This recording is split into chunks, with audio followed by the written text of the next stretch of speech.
Just a few are left.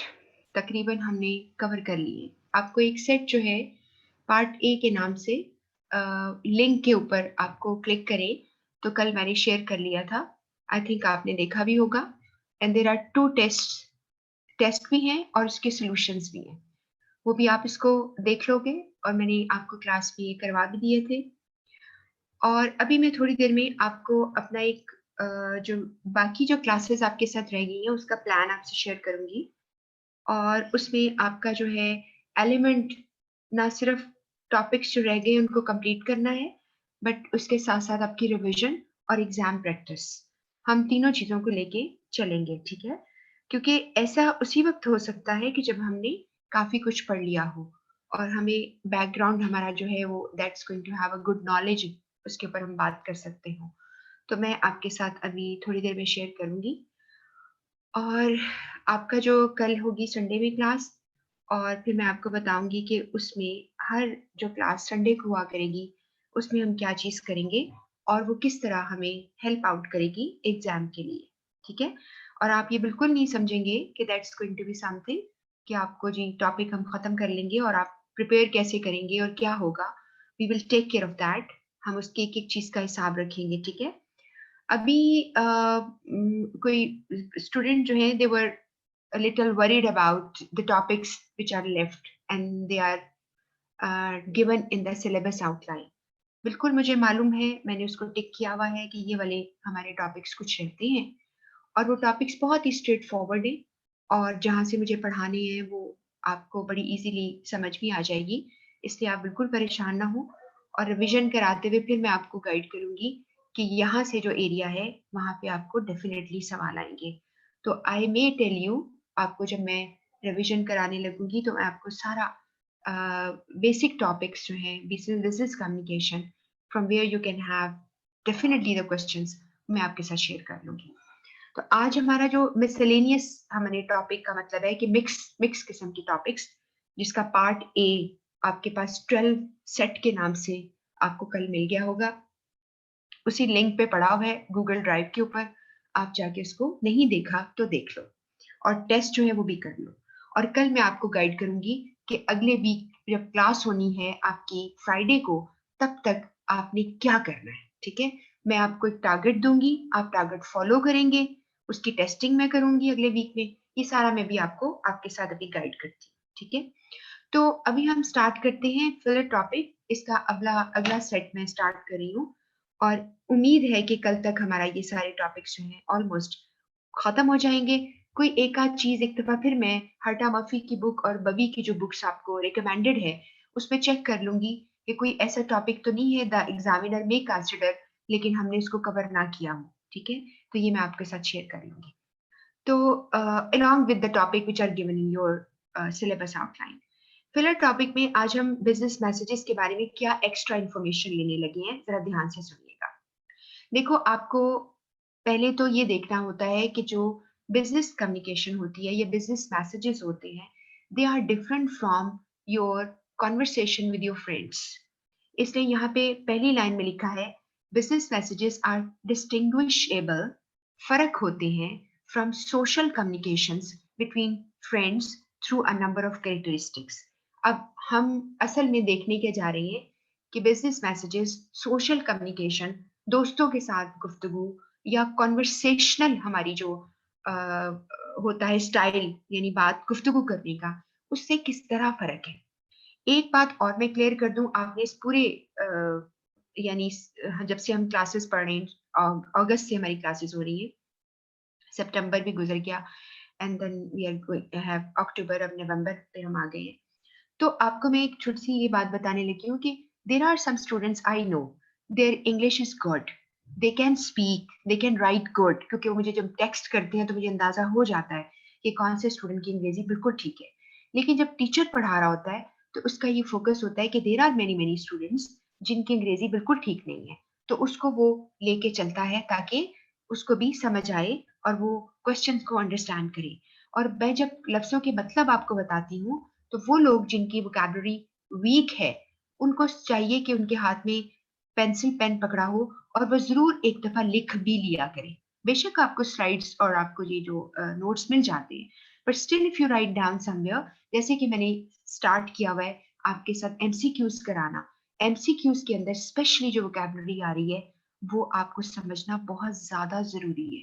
ये मैं आपको बहुत ज़्यादा वार्न कर रही हूँ कि अगर आपको वो नहीं आती, तो यू कैन नॉट आंसर। ये एक बड़ी क्लियर बात है, ठीक है? आपको सवाल ही की समझ नहीं आएगी, तो आप कैसे करोगे? तो इसलिए इस चीज़ का ध्यान हम करेंगे। अब हम पढ़ रहे हैं टॉपिक इस वक़्त कि business messages how they are different from other messages conversation. Number 1, lack of spontaneity होती है किनके अंदर? बिज़नेस मैसेज के अंदर। स्पॉन्टेनियस मैसेजेस वो होते हैं जो बगैर सोचे बनाए जाते हैं, अचानक हो जाते हैं और उसमें अचानक होने वाली कोई बात नहीं। तो इसका मतलब है कि ब्रैकेट में जो वर्ड लिखा गया है डेलिब्रेशन, इसका मतलब वो डेलिब्रेटली बनते हैं। बुरे होशो-हवास के साथ इंसान जो काम करता है, उसे डेलिब्रेटली काम करना कहते हैं, डेलिब्रेशन कहते हैं, कि जी मैंने डेलिब्रेटली ऐसा किया है, ठीक है? कॉन्शियसली ऐसा किया है, मुझे पता था। लेकिन स्पॉन्टेनियस होता है अचानक हो जाना कि आपकी जो अ, बात जो है वो अचानक ही हो गई थी और आपने प्लान ही नहीं किया था, विदाउट प्लानिंग हो गई थी। तो विदाउट प्लानिंग नहीं होते, लैक करती है ये चीज़, स्पॉन्टेनिटी लैक करती है, डेलिब्रेशन मौजूद होती है। दूसरा है इम्पर्सनैलिटी। देखो, पर्सनैलिटी या आप कहेंगे ये क्या होता है? इम्पर्सनैलिटी लफ्ज़ क्या है? इम्पर्सनल वो चीज़ें होती हैं जिसमें हम किसी की प्रेज़ेंस का ख़्याल नहीं करते। इसका मतलब है कि ये किसी ख़ास पर्सन के लिए या किसी ख़ास पर्सन की तरफ से नहीं होती। It means I am not including my liking, my disliking, so it is not personal, it is impersonal.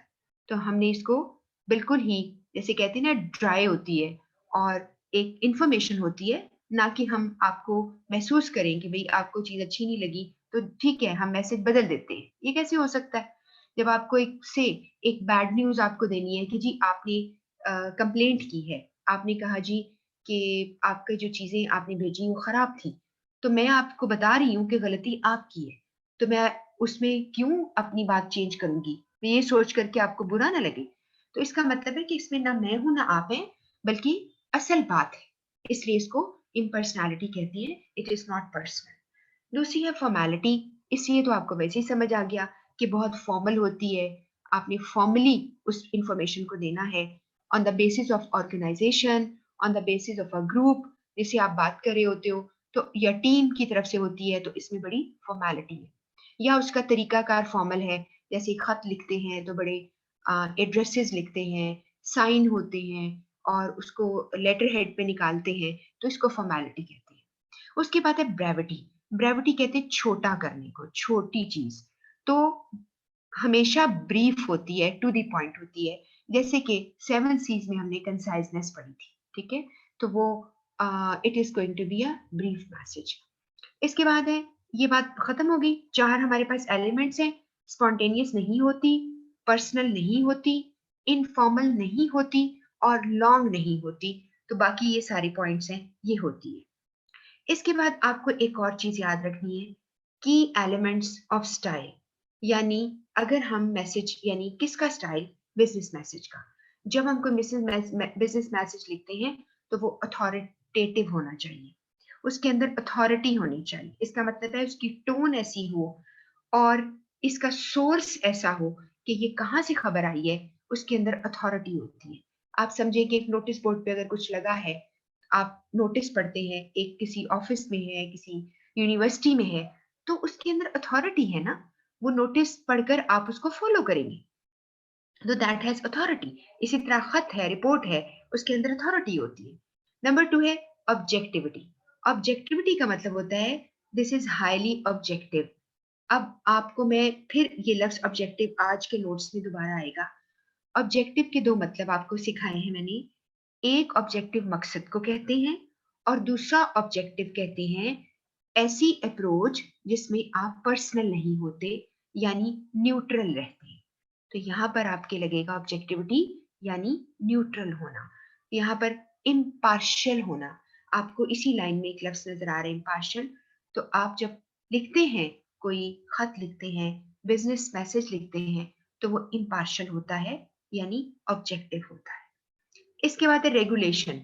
Regulation का मतलब है रूल्स और रेगुलेशन का ख्याल रखता है, ठीक है? रूल्स और रेगुलेशन का मतलब है if I am sending you a message, it is following all the rules which I should. मुझे जो भी, ताकि कोई मिसअंडरस्टैंडिंग ना हो, कोई लीगल जो है मसला ना खड़ा हो जाए, तो आप इसे कहते हैं कि ये रूल्स एंड रेगुलेशन को फॉलो कर रहा है, रेगुलेटरी रिक्वायरमेंट को पूरा कर रहा है, और आपको मैसेज जो है वो आपको सही पहुंच गया। इसके बाद है इफेक्टिवनेस। मैसेज इफेक्टिव होना चाहिए, यानी एफिशिएंट होना चाहिए, और आप जो बात समझाना चाहते हैं वो चली जानी चाहिए। उसकी बात है एफिशिएंसी होनी चाहिए। एफिशिएंसी मैंने आपको पहले भी डेफिनेशन बताई थी कि उसका मतलब है कि इनपुट जो मैंने डाला, आउटपुट उससे ज़्यादा अच्छा निकला, तो ये ज़्यादा एफिशिएंट हो गई। तो आपने एक सक्सिंक्ट एक लफ्ज़ नज़र आपको शायद आ रहा है, इसका मतलब है शॉर्ट बट क्लियर। तो आपने बहुत ही शॉर्ट लेकिन क्लियर, सक्सिंक्ट लफ्ज़ों में, एक्सप्रेशन में आपने चीज़ को लोगों को कन्वे करना है। इसके बाद है पब्लिक रिलेशन आप बनाते हैं। पब्लिक रिलेशन बनाने का मतलब है कि the company who that is writing a message, और या ऑन बिहाफ ऑफ कंपनी कोई मैसेज आप लिख रहे होते हो, तो आप इसमें क्या करते हो, आप अपना पब्लिक रिलेशन बनाते हो। People they consider you a good company, और आपकी गुडविल बेहतर हो जाती है। तो ये पॉइंट्स हैं, अथॉरिटी, ऑब्जेक्टिविटी, रूल्स रेगुलेशन का ख्याल, इफेक्टिव होना, उससे अच्छा असर निकलना, एफिशिएंसी होना, फायदामंद होना, पब्लिक रिलेशन बनाना।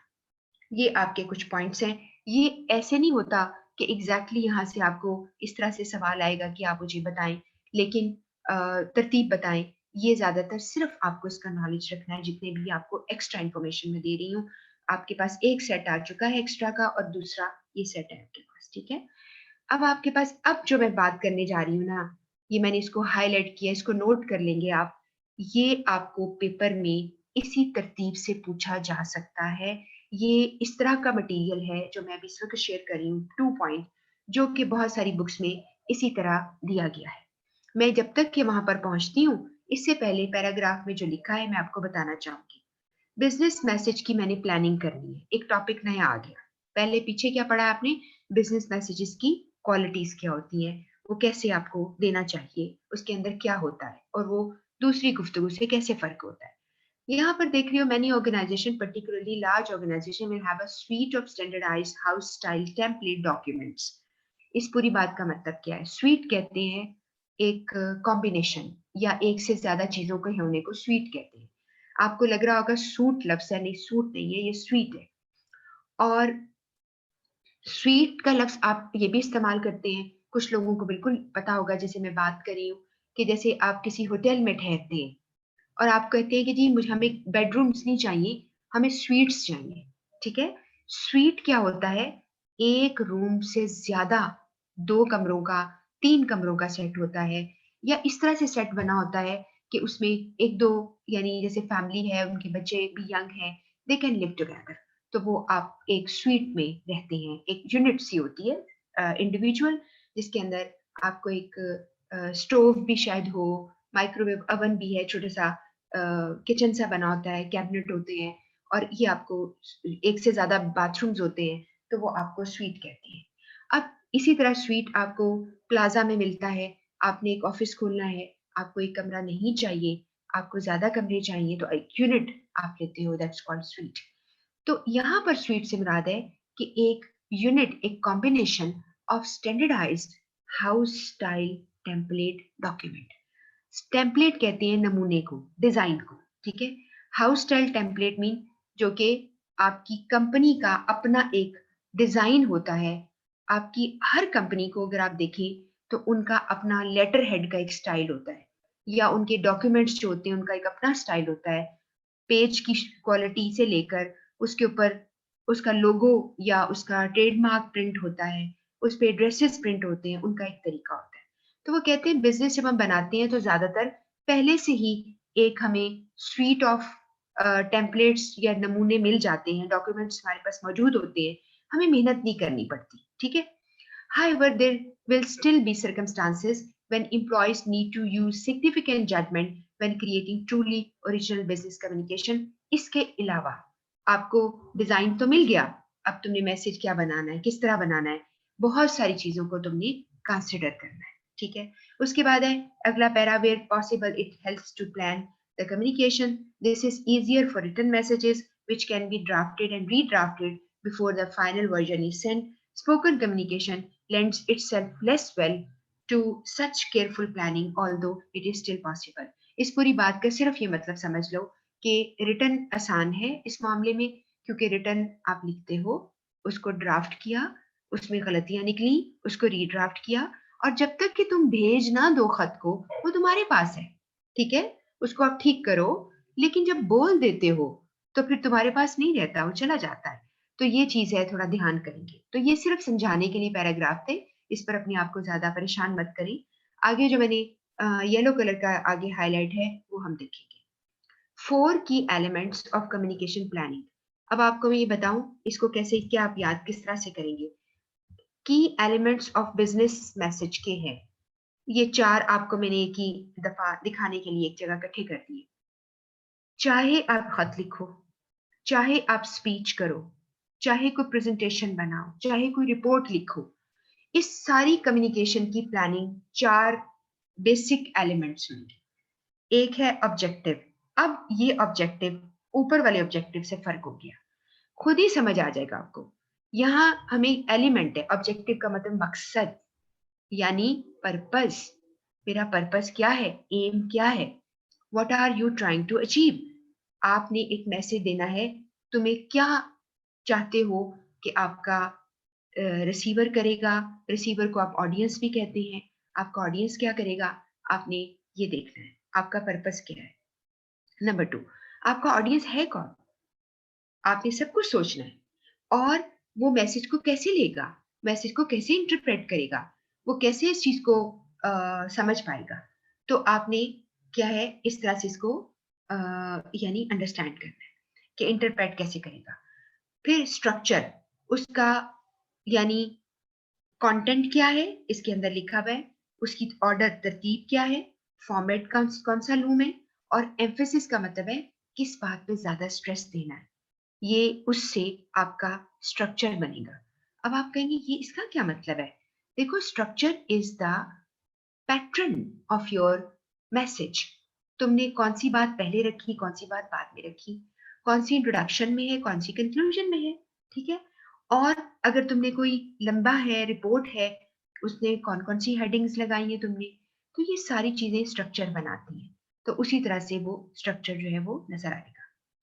और आपको ये पता है, वैसे हम अगर स्ट्रक्चर की बात करें, मिसाल के तौर पर आप देखते हैं कि जिस कंपनी में आप काम कर रहे हैं, आप में से बहुत सारे लोग ऑफिस में काम कर रहे हैं, आप एक ऑफिस में काम करते हैं, आपकी बिल्डिंग साथ वाले ऑफिस की बिल्डिंग से बिल्कुल फर्क है, बिल्कुल फर्क है। अगर आप पब्लिक डील करते हैं तो आपके ऑफिस जो हैं, जो वर्किंग कर रहे होते हैं, वैसे पब्लिक डीलिंग फ्रंट पे होगी और वर्किंग पीछे हो जाएगी। तो इस तरह करके आपका सिस्टम होता है, ठीक है। या आप कोई प्रोडक्शन कर रहे होते हैं तो आगे आप ऑफिस रखते हैं, प्रोडक्शन आपकी पीछे हो रही होती है। इस तरह से आप स्ट्रक्चर बनाते हो। Same is the case with the structure of your message. आप कैसे उसे ऑर्गेनाइज करेंगे। इसके बाद है उसका स्टाइल क्या होगा। इस स्टाइल में आपकी लैंग्वेज का स्टाइल, आपका सेंटेंस का स्ट्रक्चर, विजुअल एड देनी है कि नहीं, ये सारा कुछ करने के लिए आप अपनी स्टाइल को देखेंगे। तो ये आपको पेपर में अगर सवाल आता है कि एलिमेंट्स ऑफ प्लानिंग क्या है, ऑब्जेक्टिव, ऑडियंस, स्ट्रक्चर, स्टाइल, ये आपने इसको याद कर लेना है।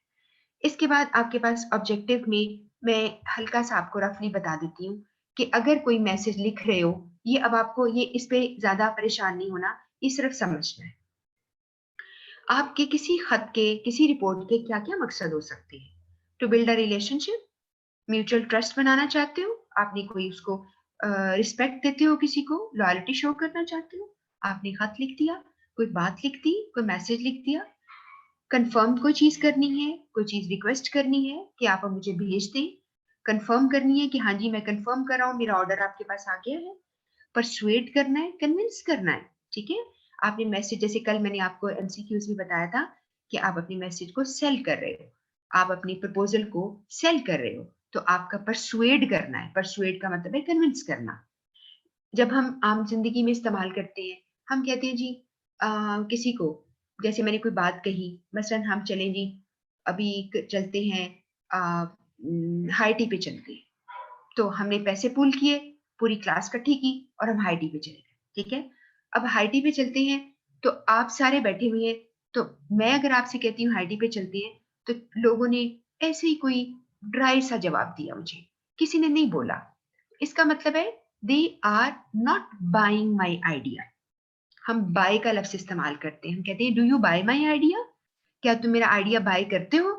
आपने कहा जी नहीं, हमने नहीं जाना, और रिजल्ट आने वाला है और आपको चाय की पड़ी हुई है। तो स्टूडेंट जो है आपस में हमेशा, या चाय से मुराद, या चाय की बात थी, हाई टी की मैं बात करी थी, या खाने की पड़ी हुई है। तो परसुएट, कन्विंस करना ताकि लोग आपके आइडिया को बाय करें। उसके बाद टू इन्फॉर्म करना, तो ये पर्पज हो सकता है। अब आपको मैं एक सिनेरियो पढ़ाने लगी हूँ। मैं इसलिए पढ़ाने लगी हूँ कि सिनेरियो बेस्ड क्वेश्चन भी आते हैं। इस सिनेरियो को समझिए। हुआ ये, और ये सिनेरियो जो है और ये कुछ पार्ट जो मैं पढ़ रही हूँ आज, ये सीए की बुक से है। बच्चे बार बार पूछते हैं किस बुक से आप करा रहे हैं। आप, मेरा ख्याल है कि अगर आप नोट्स आपको मिल जाते हैं, आप उसको पढ़ लें तो आपके लिए ज्यादा बेहतर है। उसके बाद मैं आपके साथ हूं ना, मैं आपको गाइड करूंगी कि कौन सी चीजें हैं। आपके साथ मैं पूरा आपको यानी कॉपरेट करूंगी, आपके साथ आपको गाइड भी करूंगी किस तरह से करना है।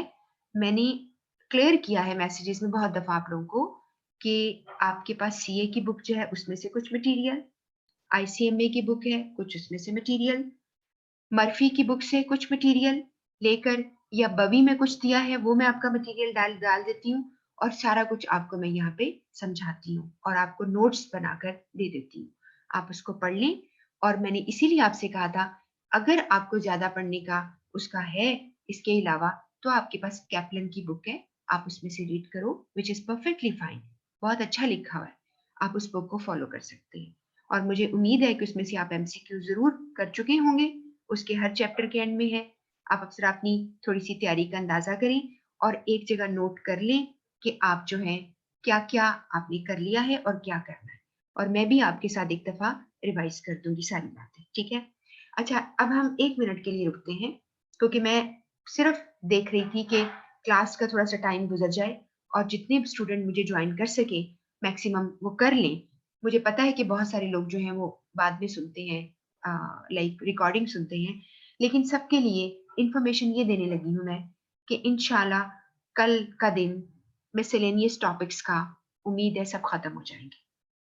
अब आपने अगले वीक से हमारी स्ट्रेटेजी क्या होगी, हम जो टॉपिक्स रह गए हैं, जैसे केस स्टडीज रह गए, अभी आपकी स्पीच कुछ पार्ट्स हैं, इंटरव्यूज क्या होते हैं, वो सारे कुछ एरियाज आपके भी रह गए हैं, हम उस पर काम करेंगे, उसको हम पढ़ेंगे।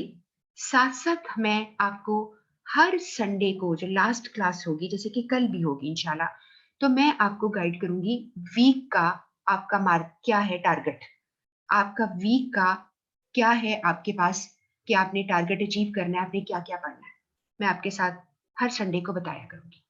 हर संडे को हम लेटर वाला और रिपोर्ट राइटिंग का पार्ट किया करेंगे।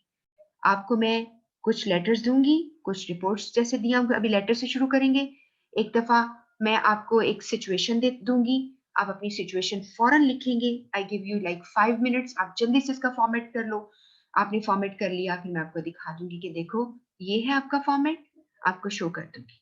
फिर मैं आपको उसके ऊपर सिचुएशन पर स्टार्ट दूंगी और फिर मैं आपको स्पीड अप करूंगी। जैसे मैंने एक सिचुएशन दी, hurry up, write down start, और पॉइंट्स लिखो, कंक्लूजन लिखो, सिर्फ थोड़ा थोड़ा, फिर मैं आपको इसके साथ सोल्यूशन शेयर कर दिया करूंगी। तो ये चीजें हम संडे को लेटर पर काम किया करेंगे, लेटर एंड देन रिपोर्ट्स पर आ जाएंगे। इसके अलावा आपके टॉपिक रह गए वो करेंगे। हर संडे को टारगेट जो देना होगा उसको रिवाइज कर दिया करूंगी एक दफा कि देखो ये तुम लोगों ने पढ़ना है। और जो बाकी 2 दिन है उसमें बाकी जो टॉपिक रह गए हैं वो करने के साथ साथ एमसीक्यूज किया करेंगे। क्लियर हो गई बात? और एमसीक्यूज का मेरा फोकस क्या होगा, जो टारगेट आपको पढ़ने को दूंगी मेरी कोशिश होगी कि उनमें से एमसीक्यूज आपको दूं, ताकि आप साथ साथ अपने आप को चेक करते जाएं। और जब आप एमसीक्यूज मेरे साथ करेंगे, आपको फिर इंशाल्लाह guarantee you will all pass. अब उम्मीद दुआ तो यही की जाती है कि आप सारे लोग जो है पास हो जाएंगे इंशाल्लाह। बस दोनों चीजों पे ध्यान करना है कि आपको अच्छे लेटर रिपोर्ट लिखनी भी आए और साथ साथ आपके एमसीक्यूज भी क्लियर हो जाए। ठीक है, अब हम चलते हैं। ये मैंने आपको प्लान बताया है और कल से हम इस प्लान पे अमल करना शुरू करेंगे। कल मैं आपको एक लेटर जरूर कराऊंगी और फिर मैं अगले वाला जो टारगेट है वो आपको जरूर दूंगी। दो चीजें आपके साथ कल जरूर होंगी संडे को, ताकि पूरा वीक मुझे भी तसल्ली हो कि लोग जो हैं, स्टूडेंट्स जो हैं, they are also on the same page. On the same page का मतलब है मेरी और आपकी बात एक ही है। मेरी और आपकी बात जो है हम एक दूसरे को समझते हैं, ठीक है, और अंडरस्टैंडिंग करते हैं। और अगर आपको कुछ चीजें जैसे कि अली मर्दान बच्चे ने मैसेज किया था ग्रुप में कि बच्चों को जो लगता है कि ये टॉपिक हमने करना है, या आपको कोई फ्रेंड कोई बताता है कि ये टॉपिक भी करना है, तो आप यू आर वेलकम, आप मुझे शेयर करें। आपका सीआर जो है मुझे डायरेक्टली बता दे, तो हम जरूर उसको मैं नोट करूंगी और फिर मैं उसको भी जरूर आपके साथ करा लूंगी एंड आई विल जस्ट उसको असेस कर लूंगी कि किस हद तक वो चीज इंपॉर्टेंट है आपके लिए। ठीक हो गया? तो अब हम ऐसा करने लगे हैं कि पढ़ते हैं। ये एक सिनेरियो, एक लेटर है कंप्लेंट का, ठीक है जी। इसमें होता क्या है, मैं यहाँ पढ़ रही हूँ। यास्मीन एक खातून है, recently purchase a food blender. आप ब्लेंडर होता है फूड का, यानी जूसेस वगैरह जिसमें आप बनाते हो, आप जो भी बनाते हो, मिल्क शेक बनाते हो, which unfortunately broke after only 1 week. यहाँ ब्रोक से मुराद टूटना भी होता है और एक हम कहते हैं break down. My car broke down, खुदा ना खास्ता इसका मतलब नहीं गाड़ी जो है टूट गई, टुकड़े हो गई। ब्रोक डाउन का मतलब होता है खराब हो जाना। तो वो मे बी ब्रोक डाउन, खराब हो गया। She wishes to communicate with the supplier to achieve the following objectives. अब मेरी बात गौर से सुनिएगा। ये खत जो लिख रही है, उसने क्या, क्यों लिख रही है? उसका मकसद ये तो नहीं ना कि मैंने सारा गुस्सा निकालना है। उसका मकसद कुछ और है। ऑब्जेक्टिव उसका क्या है? Number 1, receiving a replacement food blender. पहला मकसद ये होगा कि फूड ब्लेंडर जो है वो मैंने रिप्लेस करना है। और आपको पता है, थोड़ी सी मुझे ज्यादातर लड़कियां और इस वक्त डायरेक्टली सुन रही होती हैं, तो आप मुझे उम्मीद है बुरा नहीं मनाएंगी सब बच्चियां। तो आपको इस बात का पता है, खवातीन जरा ज्यादा टची हो जाती है ना, वो बस जान नहीं छोड़नी जब तक एक नया ब्लेंडर नहीं मिलना, है ना। अनलेस अंटिल कंपनी है सम पॉलिसीज और फ्रॉम अ कंपनी, तो फिर तो कंपनी आपको कभी नहीं कंपनसेट करेगी ना। तो खवातीन जो है उन्होंने इस चीज को नहीं करना, और उन्हें कहना है कि भाई ब्लेंडर भी चेंज करो और साथ मेरे उबर के करीम पे मैं आई हूँ उसके पैसे भी दो, ठीक है। तो फिर जान छोड़नी है मैंने। तो फन में कह रही हूँ, अच्छा, receive a replacement food blender, मुझे आप रिप्लेस करके दें क्योंकि 1 हफ्ता तो हुआ है मुझे। आई डिजर्व, मेरे अब वापस होना चाहिए। उसका है receive an explanation of how the fault occurred. और मुझे मेरा एक और ऑब्जेक्टिव भी हो सकता है कि मुझे प्लीज बताओ ये फॉल्ट क्यों आया, and assurance it will not री अकर, और एश्योरेंस दो कि ये दोबारा नहीं होगा।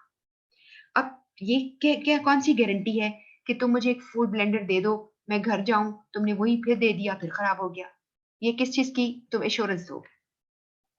उसके बाद है बी कंपनसेटेड, मुझे कंपनसेशन दो for the cost of returning the blender and her inconvenience. देखा, बात आ गई ना। मैं वापस आई हूँ, पेट्रोल लगाया मैंने, या मैंने जिस पे भी सफर किया है मैंने, उसके पैसे, वो खड़ा है ड्राइवर, दे पैसे इसको, ठीक है। The blender and her inconvenience, और मुझे जो भी परेशानी आई है उसको कंपनसेट करो। अच्छा, उसके बाद क्या होता है, when planning the communication, Yasmin will need to factor in mean consider करना, फॉलोइंग ऑब्जेक्टिव्स को रखेगी। उसमें लिखते वक्त वो क्या बताएगी, inform the supplier of the faulty blender. खत में पहले बताएगी कि मेरा ब्लेंडर खराब है। परसुएड देम, उनको कन्विंस करेगी that she has a legitimate claim. Legitimate का मतलब होता है कानूनी, इलेजिटिमेट होता है गैर कानूनी। लेजिटिमेट क्लेम, क्लेम मीन दावा। आपको मैंने पहले भी बताया था, आपको याद होगा जब मैंने लेटर्स आपको लिखवाए थे, मैंने बताया था क्लेम लेटर्स या कंप्लेंट लेटर एक ही मतलब है। आपको ये एमसीक्यू भी आ जाता है कि complaint letters are also called claim letters. क्योंकि आप क्लेम कर रहे होते हो। तो उसने परसुएड किया है कि मेरा क्लेम लेजिटिमेट है, कानूनी है, मेरा पास पूरा हक है, आई डिजर्व कि मैं तुम्हें वापस भी करूं और तुम मुझे नुकसान पूरा करो। और रिक्वेस्ट रीड्रेस, लफ्ज रीड्रेस आप अपनी वोकैबुलरी में ऐड कर सकते हो। रीड्रेस का मतलब है कंपनसेशन, ठीक है, कि आपने रिक्वेस्ट किया है कि मुझे कंपनसेशन दो, इसके बदले में कुछ, यानी मेरा मसला हल करो। तो ये आपको बताना सिर्फ चाह रही थी कि आपको पेपर में सवाल आ सकता है, एक सिनेरियो देकर वो कहेगा कि इस खत लिखने वाले का प्राइमरी ऑब्जेक्टिव क्या था, बेसिक ऑब्जेक्टिव क्या था। तो आप कहेंगे बेसिक ऑब्जेक्टिव जो सबसे ऊपर में लिखा है, receiving a replacement food blender, उसका पहला ऑब्जेक्टिव ये है, ठीक है। तो और उसने इस तरह खत लिखा। अब हम इसी चीज को सामने रखते हुए एक सिचुएशन यानी एक और चीज समझ रहे हैं। अब हमें दो चीजें याद रखनी है आज के जो भी चीजें हम पढ़ रहे हैं। एक तो आपको पीछे मैंने वो जो ऑब्जेक्टिव और वो सारा कुछ बताया है स्ट्रक्चर, वो आपने याद रखना है। और दूसरा है प्राइमरी ऑब्जेक्टिव क्या है और उसके बाद सेकेंडरी ऑब्जेक्टिव, ठीक है। अब प्राइमरी ऑब्जेक्टिव किसी भी चीज का कुछ होता है, सेकेंडरी ऑब्जेक्टिव भी कुछ होता है। जैसे अगर कोई सोचता है कि जी मैं एजुकेशन क्यों हासिल कर रहा हूँ, लोग कहेंगे मेरा प्राइमरी ऑब्जेक्टिव है कि मुझे जॉब मिले और सेकेंडरी ऑब्जेक्टिव है कि मैं एक अच्छा स्टेटस बनाऊं या मैं एक अच्छा इंसान बन सकूं, ठीक है।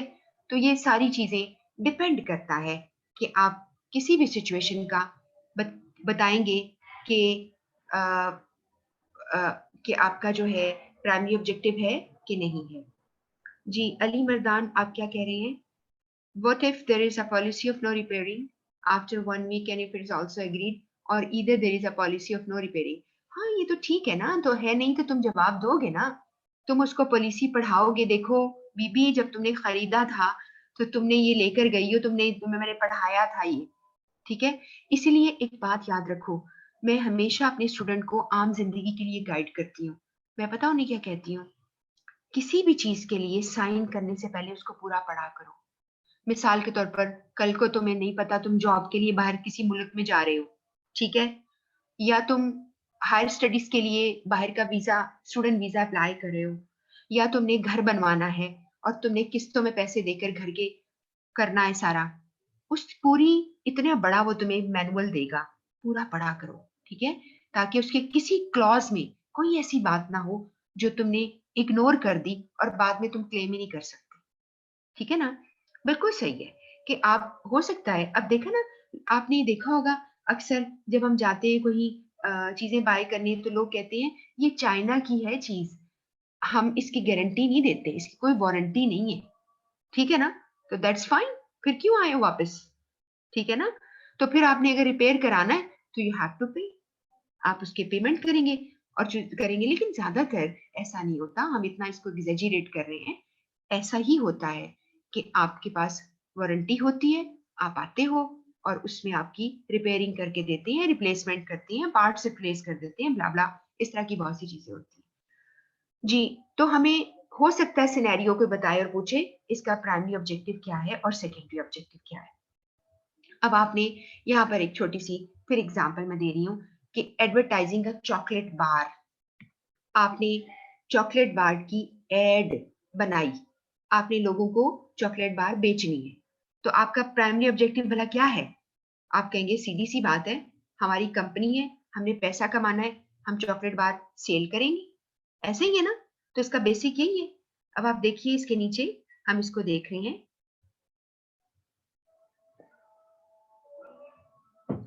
Primary objective is to persuade consumer, जो आप एंड कंज्यूमर जैसे आप और मैं अगर चॉकलेट खा रहे हैं तो हमें कन्विंस किया जाए to purchase your company chocolate bar कि ये ज्यादा अच्छी है। हाउएवर सेकेंडरी ऑब्जेक्टिव क्या हो सकती है? सेकेंडरी ऑब्जेक्टिव है convince the consumer they need a chocolate bar, उसको कन्विंस करना कि तुम्हें बड़ी जरूरत है चॉकलेट बार की, है ना। तो इसके लिए तुम अब अभी पढ़ते हैं इसको हम दोबारा से। To convince the consumer that your brand is the only is the one they should buy, तो मेरा हमारे इस ब्रांड को खरीदो।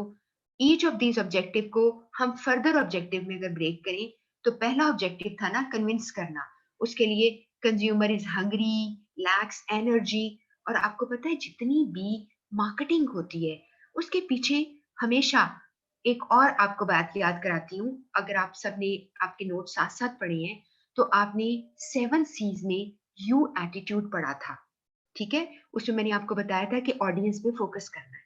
जितनी मार्केटिंग होती है वो ऑडियंस को फोकस करके चलती है। मिसाल के तौर पर आजकल 2 एड्स में बहुत ज़्यादा टीवी के ऊपर नज़र आती हैं। उसमें क्या है, एक ऐड है जिसमें वो कहता है कि बुढ़ापा जो आप पर नहीं तारी हो सकता। मुझे एग्ज़ैक्ट वर्ड्स नहीं वैसे याद, लेकिन इस तरह की कोई बात है कि आप बूढ़े हो रहे हैं लेकिन आप फिर भी जवान रहना चाहते हैं, बूढ़े यानी बुढ़ापा पे असर नहीं करेगा, you want to be active, तो उसके लिए एंश्योर पियो, ठीक है? तो एंश्योर जो है वो तो आपने बेचना है ना, आपने फॉर्मूला बनाया, आप बेचना चाह रहे हैं, लेकिन आप उनको इस तरह परसुएड कर रहे हैं कि यू नीड इट। और दूसरा वो बड़ा इंटरेस्टिंग है, इसमें वो डिफरेंट एज ग्रुप की खवातीन है, वो कहती हैं अभी तो मैं जवान हूँ, है ना? वो ये कहती है ना, उसमें सारे यंग बच्चे जो हैं वो तो हँसते होंगे। तो वाक़ई बच्चों तुम्हें नहीं पता जब बुढ़ापा अक्सर जब बंदा बूढ़ा होता है ना, उसको समझ ही नहीं आती और कि कैसे वक़्त गुज़र गया है। तो वो कह रही है कि अभी तो मैं जवान हूँ, तो उसके लिए ऐड किस चीज़ की है? कैल्शियम टैबलेट है, वो आप खाएँ। तो ये है तरीका आपका primary objective and secondary objective. दूसरा लिखा हुआ है buying a chocolate bar would boost your energy and satisfy the hunger. और फिर लिखा है बी पॉइंट था कि हमारा ब्रांड खरीदो, उसके लिए demonstrate the advertiser has experience in judging test, share result of a laboratory test और अ कंज्यूमर टेस्ट टेस्ट। उसमें आपने अक्सर कहते हैं ना हमारी लेबोरेटरी से मंजूर शुदा लेबोरेटरी के टेस्ट हुए हैं एंड आईएसओ सर्टिफाइड है, ये सारा लोग कन्विंस करने के लिए आपको कर रहे होते हैं। उसके बाद है associate the advertisers chocolate bar with value for money. Trend, आज का ट्रेंड है, अब जैसे आपने देखा होगा शादियों की एड थी, शादी के ऊपर अब हट जाओ तुम, जो बेच रहे हो ये बुंदू खान वाले, निराला वाले, ये जो शीरी महल है, ये सारे जो क्या होती हैं मिठाइयाँ, उनको काटने के लिए कि जी बस खत्म करें मिठाइयाँ और चॉकलेट दिया करें, ठीक है? शादियों में भी चॉकलेट बांटे, तो दे आर ट्रेंड सेट कर रहे हैं एंड प्रोवाइडिंग एनर्जी। तो ये सारा आपको मैं इंटरेस्ट भी आपका यकीनन हुआ होगा इसमें। तो ये तरीका है how to advertise, how to consider your objective. Objective के बाद हमने ऑडियंस पढ़ा। ऑडियंस के बारे में आपको सवाल जरूर आते हैं, वो पूछते हैं कि जिसके लिए मैसेज लिख रहे हो उसके बारे में क्या जानते हो। बहुत इंपॉर्टेंट बात है, यहाँ पे लिखा है as the sender of a business message you want to ensure that your message is received, understood, acted upon, मिला, उस पे उसको समझा और एक्टेड अपॉन, उस पर अमल हुआ। If necessary having connected with the receivers motives and expectations. और जरूर आप यहाँ तक कि आप ऐसा कर सकते हैं, मोटिव्स का मतलब है नीड्स, आप अपने रिसीवर की नीड को पूरा करेंगे, उसकी एक्सपेक्टेशन को पूरा करेंगे, आप कंसिडर करेंगे आपका ऑडियंस कौन है। मैंने अभी आपको बताया है आपके एमसीक्यूज में लफ्ज ऑडियंस इस्तेमाल होता है for receiver, any sort of receiver, चाहे स्पोकन आपकी बात हो रही है, प्रेजेंटेशन हो रही है, स्पीच हो रही है, तो भी ऑडियंस है। खत लेने वाला, पढ़ने वाला भी आपका ऑडियंस है, इसलिए आप कंफ्यूज ना करना अपने आप को। अच्छा जी, अब सबसे पहले हम पर्सनल फैक्टर्स देखने वाले हैं। मुझे अपने ऑडियंस के बारे में क्या जानना है? नंबर वन, रिलेशनशिप, क्या हमारे कॉलीग हैं, क्या मेरे ट्रस्टेड कॉलीग्स हैं, या बस ऐसे ही फॉर्मेलिटी है, या वो मेरी रिपोर्टिंग हायरार्की में कहाँ फॉल करते हैं, मैं उनसे सीनियर हूँ या वो मेरे से सीनियर है, या वो मिडल में आते हैं। तो रिपोर्टिंग हायरार्की का मतलब होता है कि मैं उनको रिपोर्ट करता हूँ कि मुझे रिपोर्ट करते हैं, कौन सीनियर है। तो आपने रिलेशनशिप आपका उनके साथ क्या है, सीनियर जूनियर या ट्रस्ट है कि नहीं है। अगर आप समझते हैं कि जी कोई और कंपनी के लोग हैं, तो आपको क्या पता कि वो कैसे हैं, आप उनको कभी एंटिसिपेट नहीं कर सकते। तो आपने इस तरह से बात करनी है कि जैसे आप हर तरह की इंफॉर्मेशन उनको दे रहे होते हैं। नंबर टू है बैकग्राउंड, उनका प्रोफेशन, उनका एक्सपीरियंस, उनका नॉलेज, उनकी स्किल्स, वो किसी चीज के स्पेशलिस्ट हैं कि नहीं, क्योंकि स्पेशलिस्ट जो होंगे बेटर अंडरस्टैंडिंग होगी। इवन आप टेक्निकल जार्गन भी यूज करेंगे तो this is perfectly fine with them. उसके बाद उनका एजुकेशन लेवल क्या है, कितना पढ़ेंगे, ये आपको, अब आप कहेंगे ये कैसे पता चल सकता है? बिल्कुल पता चल सकता है।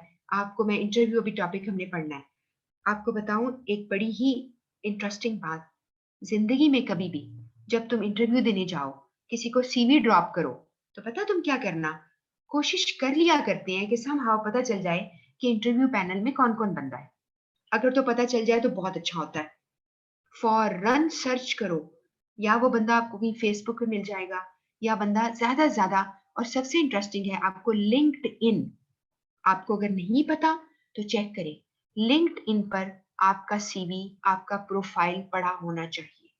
आप अपना लिंक्डइन पे ज़रूर अकाउंट बनाया करें। आप अभी से अगर बना लेंगे तो फिर जब तक कि आप पूरा इंशाल्लाह आईसीएमए का कंप्लीट कर लेंगे अपना एजुकेशन, तब तक आपके सर्कल में बहुत ज़्यादा लोग होंगे जो आपके फील्ड के होंगे। इससे आपको बहुत आसानी होती है, आपको लोगों को जानने में आसानी होती है, जॉब तलाश करने में भी आसानी होती है, और बहुत सारी कंपनियाँ लोगों को लिंक्डइन प्रोफाइल के ज़रिए भी कॉन्टैक्ट करती है, क्योंकि वहाँ पर आपका सीवी पड़ा होता है। ठीक है? ये बात मेरी समझ में आ गई? आज क्लास के बाद आप चेक करना लिंक्डइन कैसे अकाउंट बनाना है जिन लोगों ने नहीं बनाया हुआ, और जिनका बना हुआ है परफेक्टली फाइन, उसको अपडेट करते रहा करो। तो हम बात करने लगे हैं कि हाँ, उससे आपको लिंक्डइन पे उस पर्सन का पता चल जाता है। इसने इंटरव्यू करना है, पता चल जाता है। कंपनी क्या है, कहाँ से आई है, उसका कौन था पहले मालिक, अब कौन है, ये मालूम करना बहुत आसान है, इंटरनेट के ज़रिए आप मालूम कर सकते हैं। उसके बाद एजुकेशन उनका लेवल, उनका एटीट्यूड इंटरेस्ट क्या है, कि वो एटीट्यूड उनका क्या है, इंटरेस्ट क्या है। अब आप, मुझे याद है कि एक दफ़ा मुझे एक मीटिंग किसी के साथ जानी थी, मीटिंग में जाना था, तो उन्होंने कहा जी फलाँ जो है खातून है वो आपके साथ काम करेंगी और पहले मीटिंग करेंगी आपके साथ। अब इससे पहले कि मैं जाऊँ और उसको जानूँ कि वो खातून कौन है, और जाकर मैं एकदम सरप्राइज़्ड हूँ कि भई ये तो बहुत पढ़ी लिखी है, ये तो बिल्कुल इसको कुछ नहीं आता।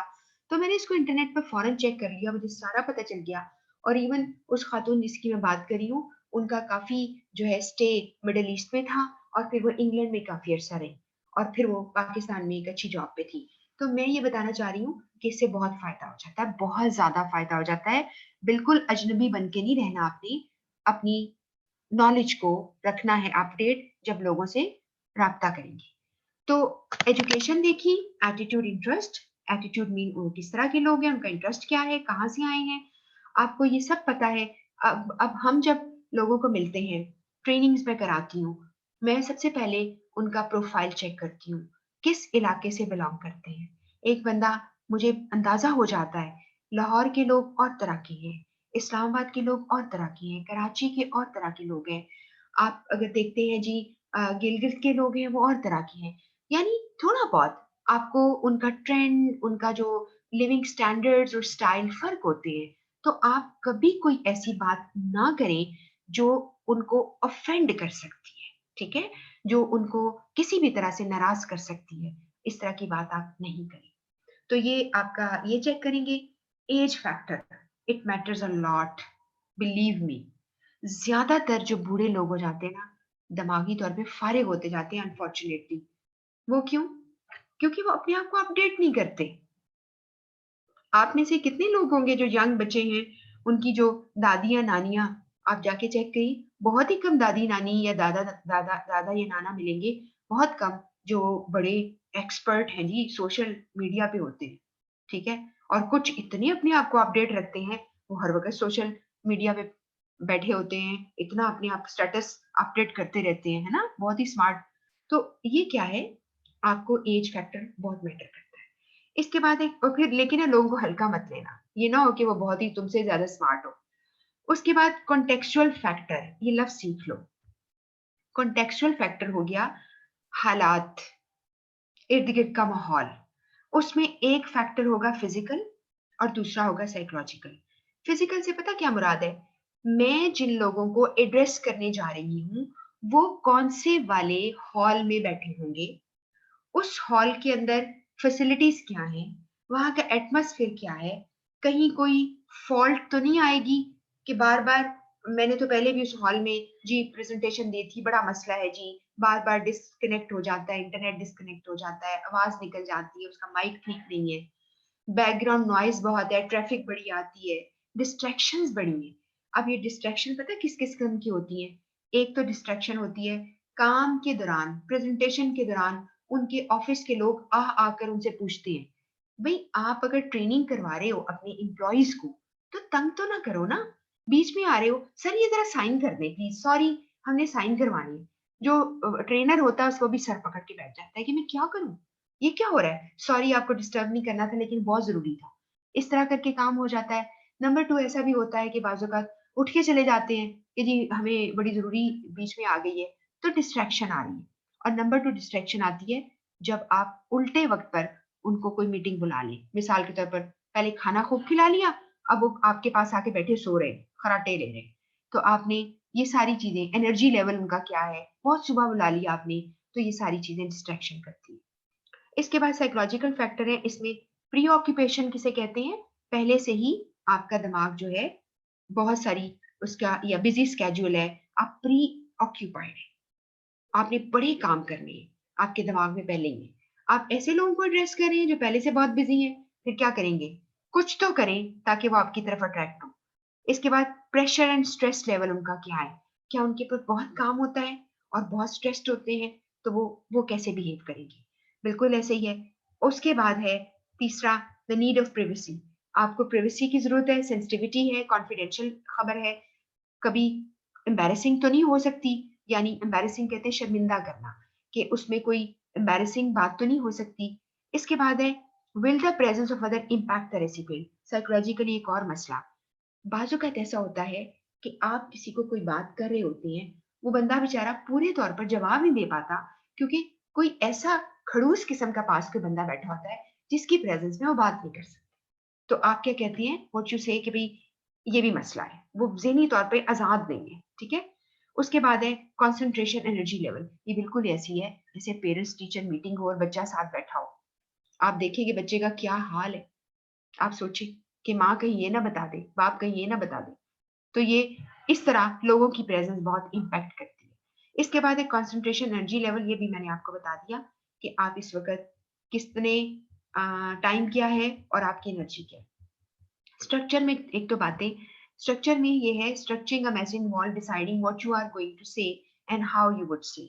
उसका वॉल्यूम क्या है, यानी कितनी बड़ी मिकदार है, इंफॉर्मेशन रेलेवेंट है कि नहीं। बहुत बड़ी इंफॉर्मेशन तो नहीं है तो रिपोर्ट बना दो, खत ना लिखना। और उसको आपने टू दी पॉइंट बात को उसमें करना है। सपोर्टिंग डेटा जो है उसका बीच में डालना है। अगर आपने मसलन एक रिपोर्ट है, उसमें आपने कुछ सपोर्टिंग डेटा डालना है, तो आपको सिखाया ना मैंने, अपेंडिक्स में डालो। याद है आपको, याद है कि नहीं, कि आपने रिपोर्ट का एक पार्ट होता है अपेंडिक्स, जिसमें आप सपोर्टिंग डॉक्यूमेंट्स डालते हैं। ये आपने ऐसा करना है।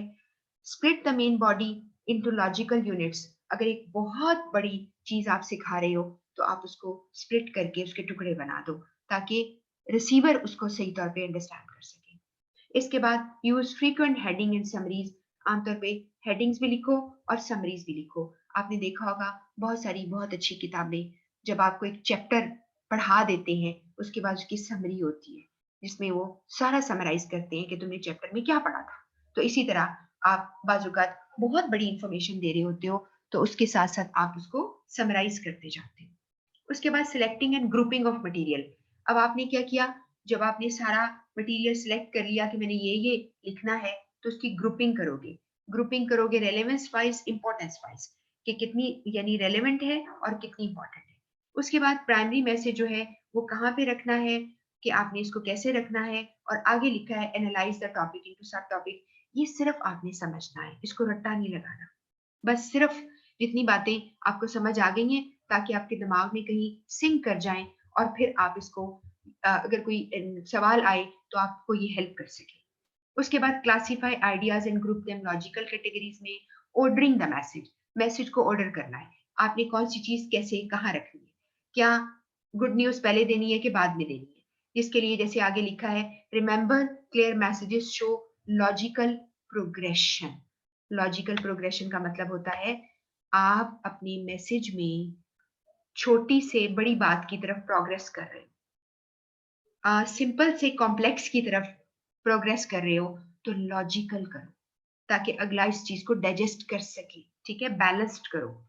इसके बाद है, अगर आपने गुड न्यूज और बैड न्यूज देनी है, अगली लाइन में लिखा हुआ है, तो प्लीज पहले गुड न्यूज क्यों ना दे दे, पहले बैड न्यूज दे दी तो क्या होगा, बेचारे का दिमाग फॉगी हो गया, उसकी स्ट्रेस बढ़ गई, वो अच्छी बात भी नहीं सुन सकेगा। उसके बाद है और उसको कहा जाए ना नहीं, नहीं, नहीं, अभी बड़ी अच्छी बात है, वो भी तो सुन लो। नहीं जी, अब नहीं सुनना। उसके दिमाग के अंदर ना उसको कहते हैं दिमाग के अंदर कॉर्टिसोल एक सिक्रीशन होती है। वो जब आपके दिमाग से एकदम से आपकी हार्मोनल सिक्रीशन होती है, आपकी बॉडी में आती है, तो आपकी पल्पिटेशन बढ़ जाती है, आपकी विज़न, आपकी थॉट फॉगी हो जाती है। फिर आप कुछ नहीं सोच सकते, ठीक है? और इसके ऊपर एक बहुत खूबसूरत टेड टॉक भी है। जो लोग टेड टॉक सुनते हैं, वो है कि उसमें स्ट्रेस के ऊपर है कि what should you do when you are much stressed out. आप बहुत स्ट्रेस्ड आउट हैं, तो आप कैसे करेंगे? और हम में से बहुत सारे लोग इसलिए स्ट्रेस में रहते हैं कि हमारी ज़िंदगी में कोई ऑर्गेनाइज़ेशन नहीं है, तरतीब नहीं है। हम बिल्कुल बेतरतीब चलते हैं, हम बेतरतीब काम करते हैं। हमें जो चीज़ बस आती है कर लेते हैं और कोई नहीं सोचते कि क्या पहले करना और क्या बाद में। इसलिए हम ज़्यादा स्ट्रेस में रहते हैं। उसके बाद एक क्रोनोलॉजिकल ऑर्डर।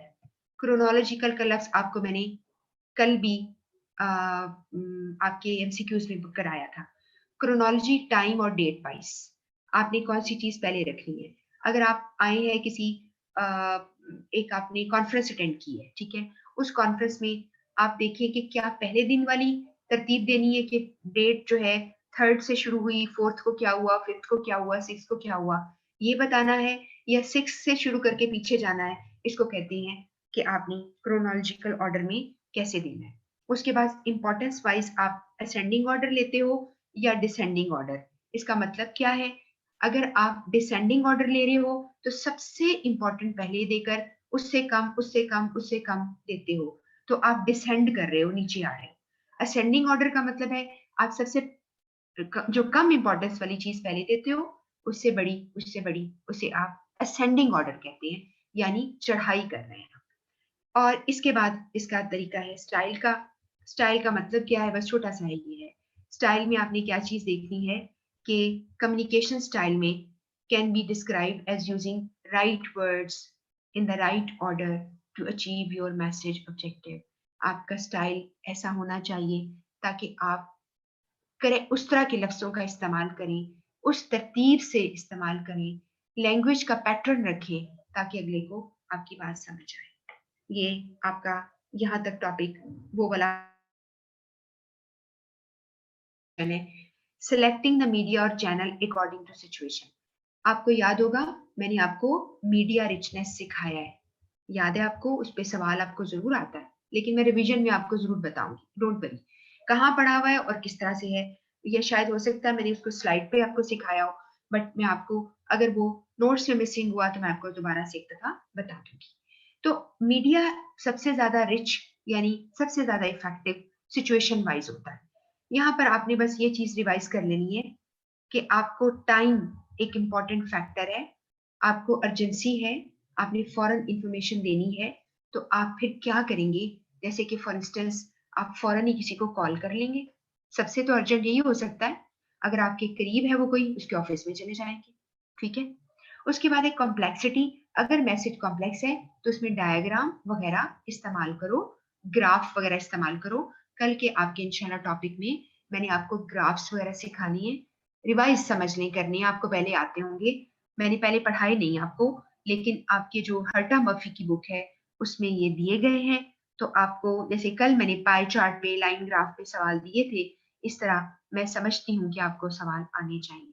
तो हम ये इंशाल्लाह कर लेंगे और आप बेशक बहुत सारे अगर बच्चों को आप जानते हैं लोगों को, जो आपके साथ हैं, अगर किसी न किसी के साथ आपकी दोस्ती है, तो आप ज़रूर चेक करेंगे।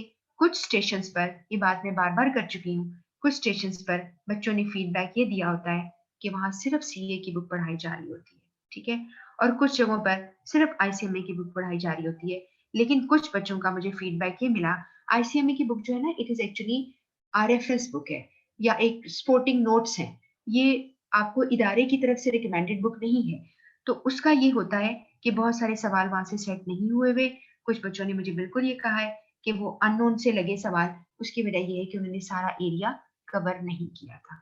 तो मेरी कोशिश ये है कि आपको हर तरह के एरिया कवर करें और इंशाल्लाह जो रेगुलर क्लासेस पढ़ते-पढ़ते आप पेपर देने चले जाओगे, तो आपको कोई प्रॉब्लम ही नहीं होगी। आप आराम से पेपर करेंगे और फॉर्मेट वगैरह रिवाइज़ करेंगे सारा कुछ इंशाल्लाह। तो आपका कल से स्टार्ट हो जाएगा फॉर्मेट वगैरह जो आपका लेटर वाला सिलसिला भी और साथ ही मैं आपको कल टारगेट भी दूंगी इंशाल्लाह। इसके बाद कॉम्प्लेक्सिटी, रिटर्न रिकॉर्ड अगर आपने रखना है उसके लिए आपको ऑडिट ट्रेल चाहिए, तो इसलिए आप रिटर्न मैसेज देंगे। ऑडिट ट्रेल याद है आपको? ऑडिट ट्रेल रिवाइज कर रही हूँ फिर से, ये बहुत दफा आपको बताया, यानी प्रीवियस रिकॉर्ड, उसे ऑडिट ट्रेल कहते हैं। यानी पुराने एविडेंस, जैसे कि ईमेल के अंदर होते हैं, आपने मुझे ईमेल की, मैंने उसको रिप्लाई किया, आपने उसका रिप्लाई किया, वो ईमेल उस वक्त क्लाउड पे पड़ी हुई है, आपको हमेशा वो मिलती रहेगी। उसके बाद सेंसिटिविटी, अगर मैसेज सेंसिटिव है तो आपने ध्यान से देना है, उसके लिए आपने फेस टू फेस डिस्कशन कर लें, और जब स्पेशली आपने बैड न्यूज देनी हो तो आपने फेस टू फेस डिस्कशन करना ज्यादा जरूरी है, या कोई सेंसिटिव है, कॉन्फिडेंशियल इंफॉर्मेशन।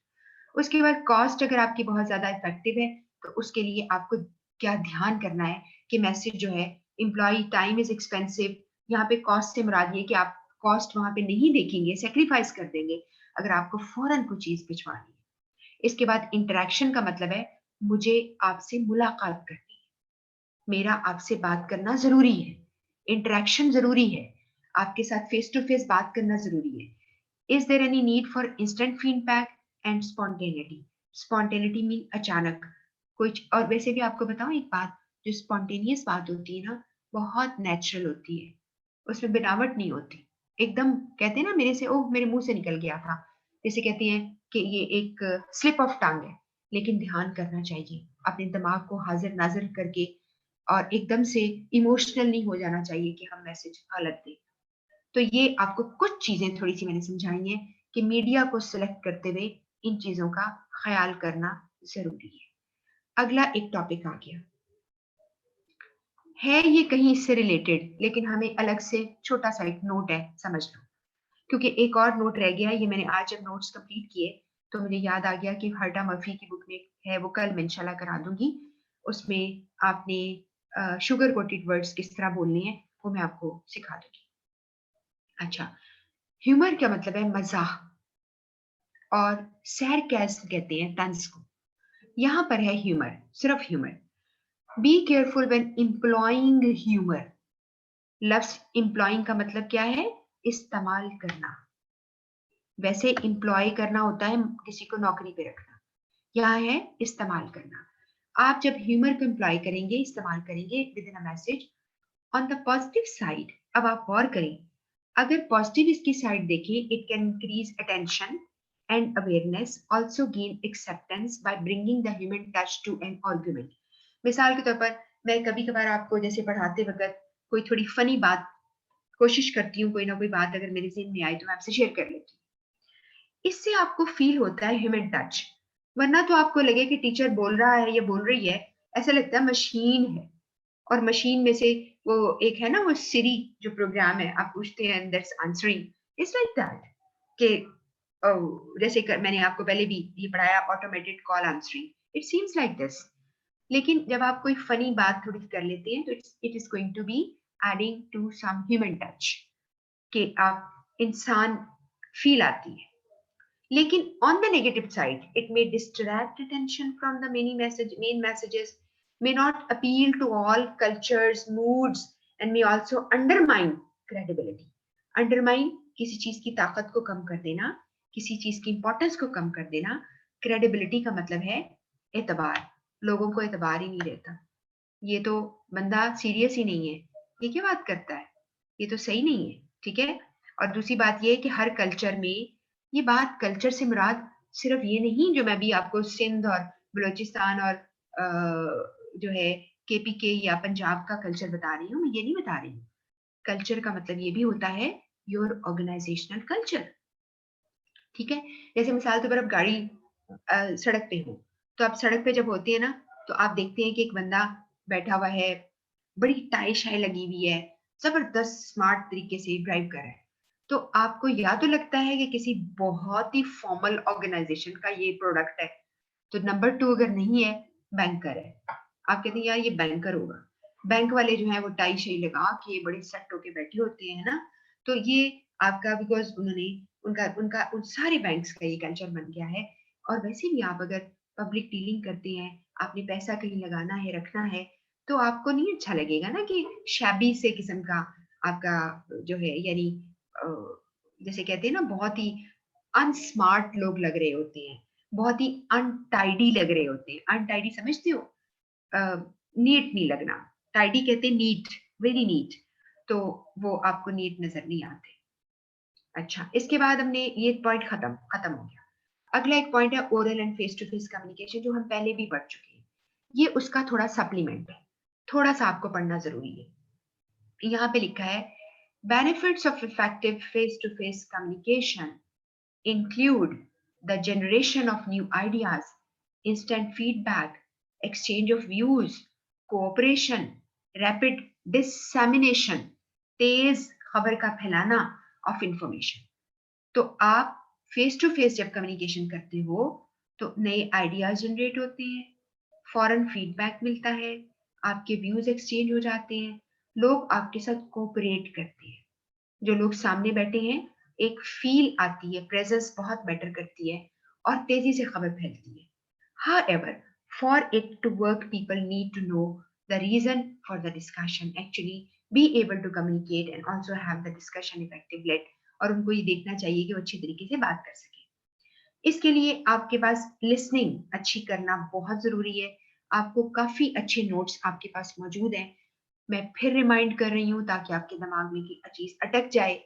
लिसनिंग पर आपको बहुत सवाल आते हैं, ये आप अपने नोट कर लें कि आपको लिसनिंग के टॉपिक से, 7 C's के टॉपिक से, रिपोर्ट की टाइप से और लेटर के पार्ट से, लेटर की टाइप्स पे आपको ये लाजमी सवाल आएंगे। ठीक है, और उसके अलावा भी बहुत सारी चीजें मैं आपके साथ शेयर करती रहूंगी जैसे जैसे नोट्स हम यानी उसके गो थ्रू करेंगे।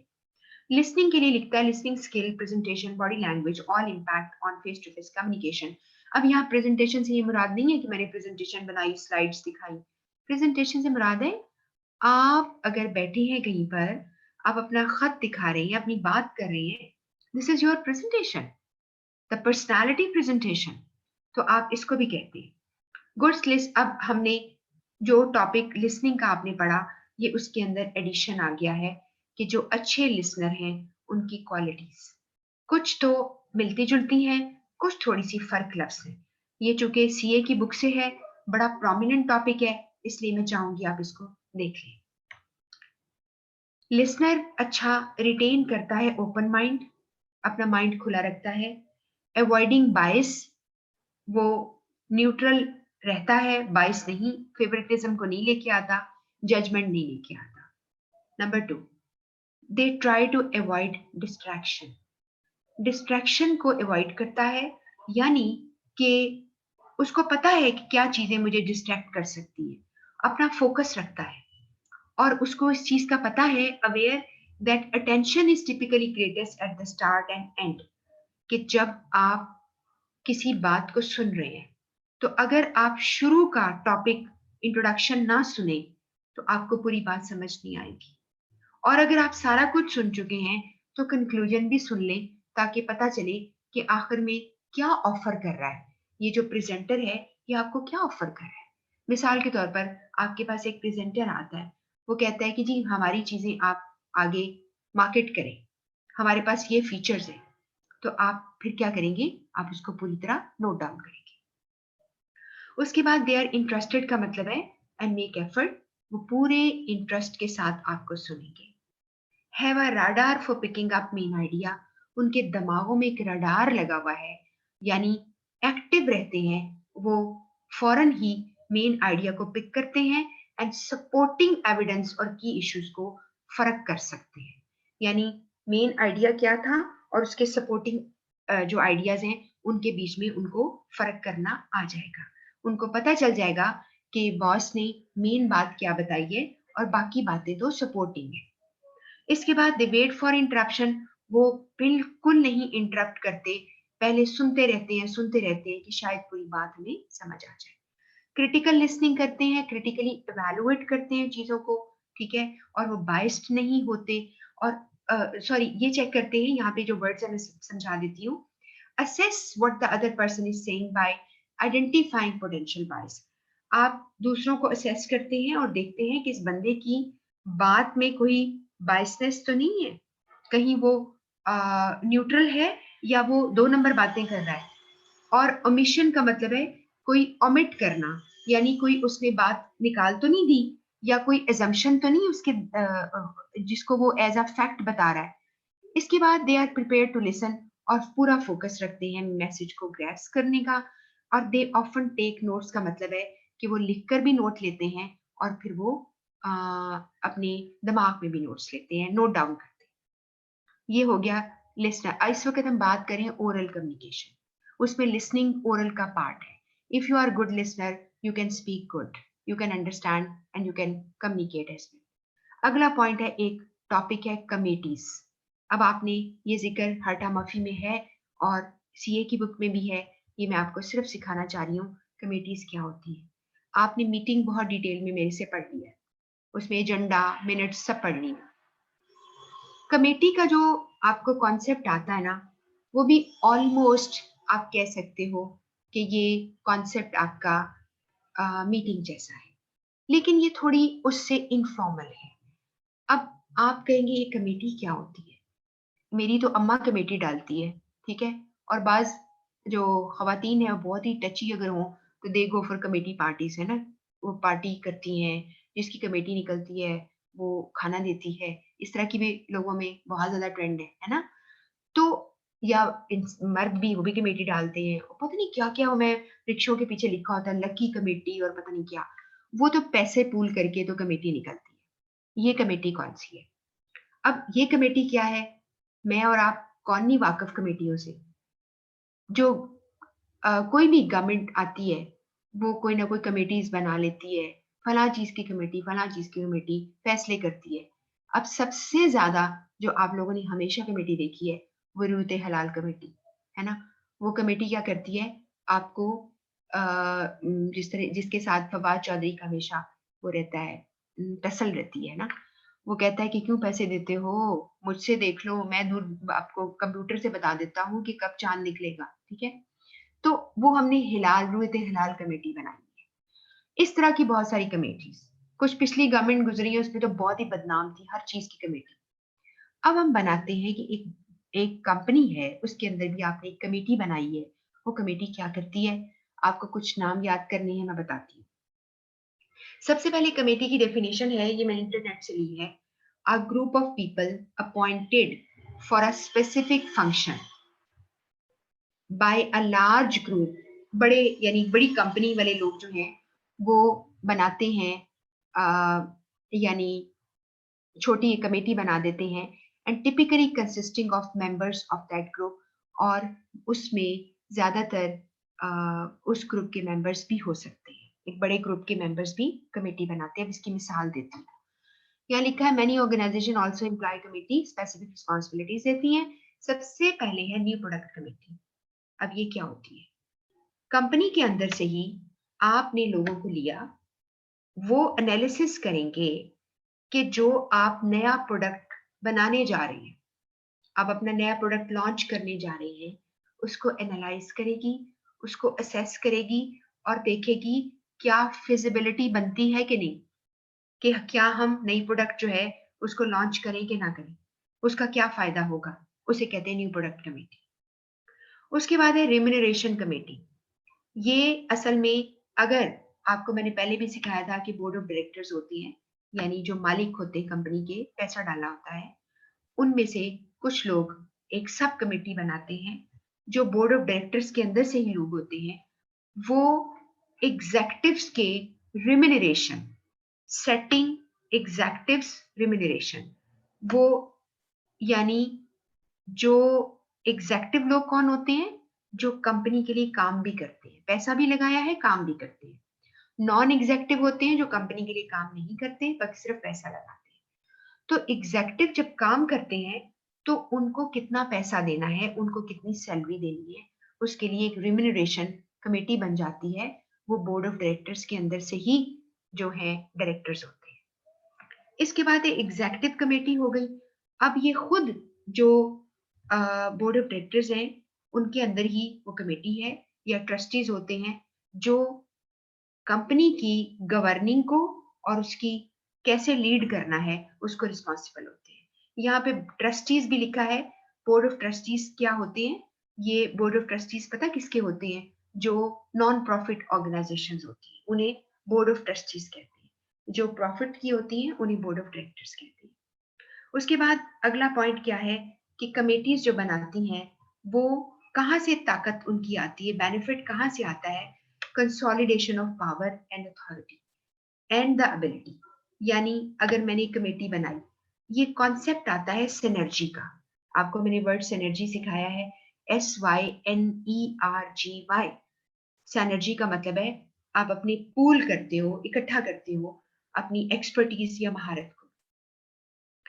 तो पावर भी आपकी इकट्ठी हो गई, आप कुछ डिसाइड कर सकते हो, आपके पास अथॉरिटी है फैसला करने की, आपके अंदर एबिलिटी है, तो आप डिसीजन कर सकते हो। कमेटी के पास ये सारा कुछ क्या होता है? फायदा। और दूसरा बेनिफिट क्या है? ब्रेनस्टॉर्मिंग करते हैं।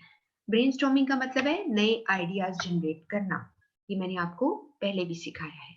तो ब्रेनस्टॉर्मिंग करते हैं when the committee bring together different abilities and skills. Different abilities and skills के लोग इकट्ठे होते हैं तो नए आइडियाज जनरेट होते हैं, तो कमेटी के ये फायदे।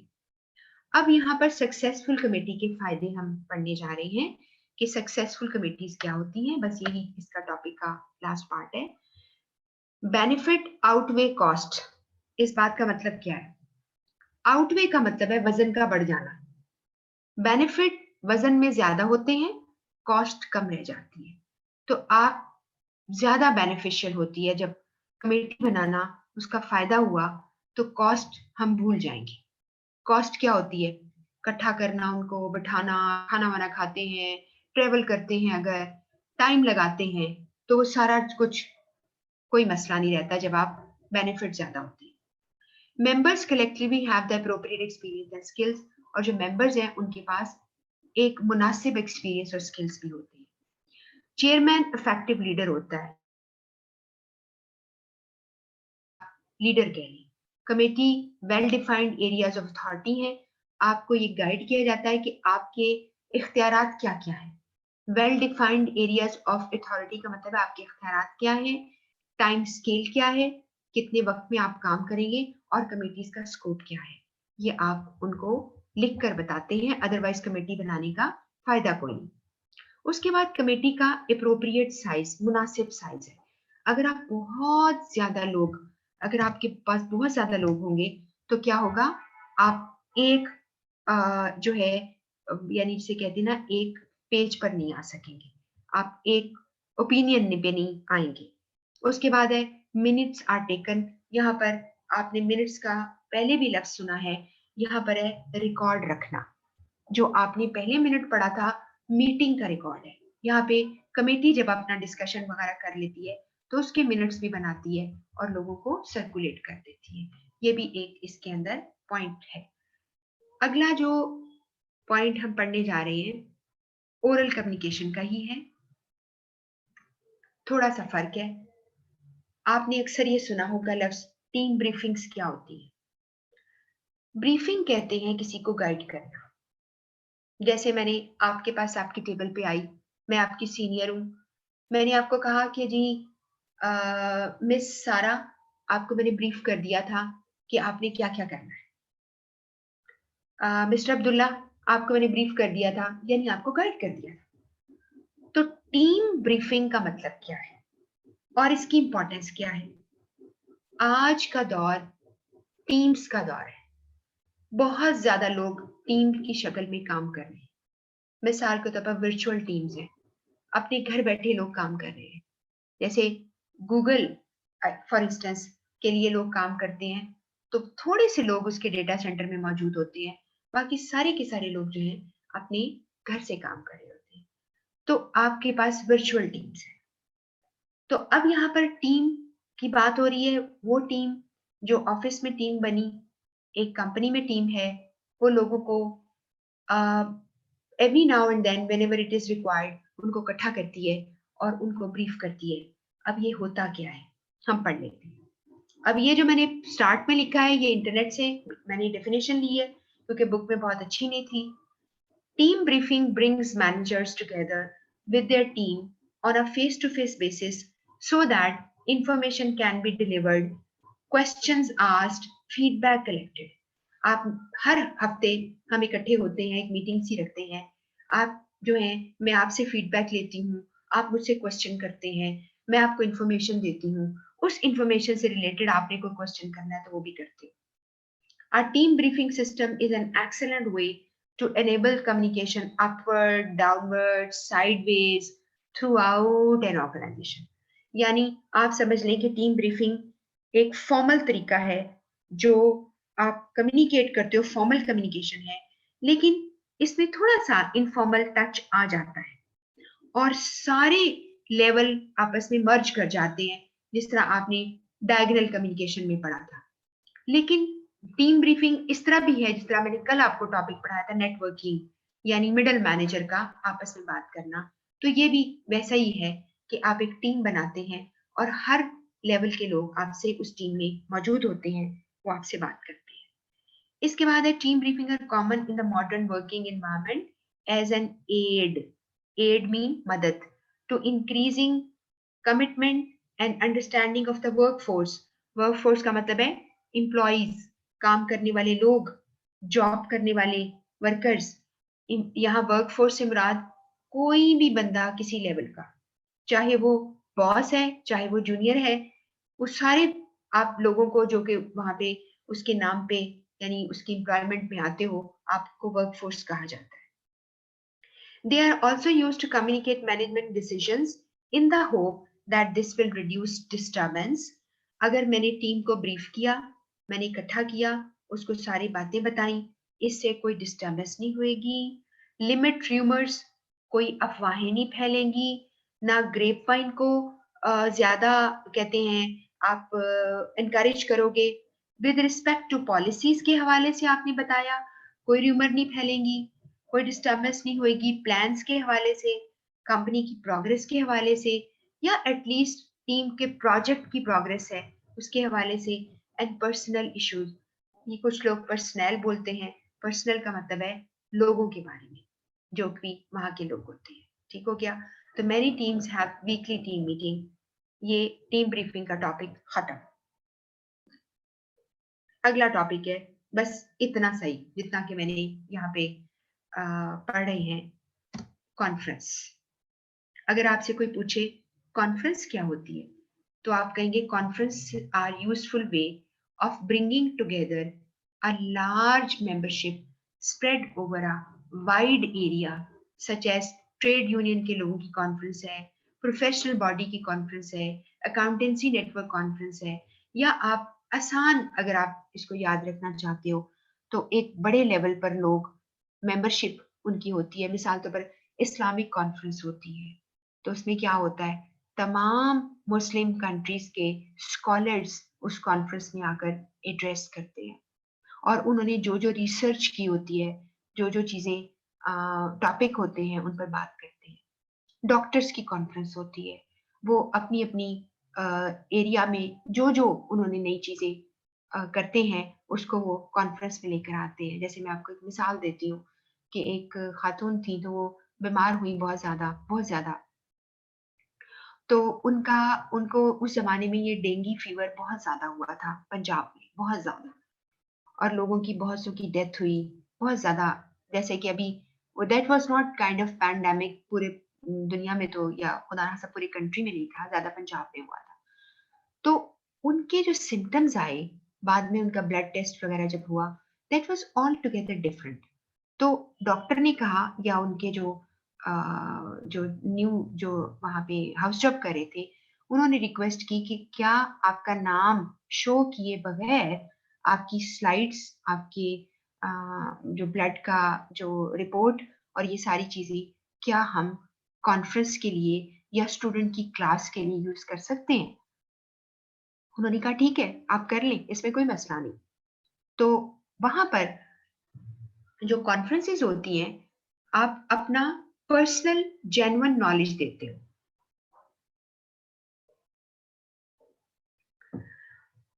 और ये इसका नेक्स्ट टॉपिक है एडवांटेजेस डिसएडवांटेजेस ऑफ ओरल।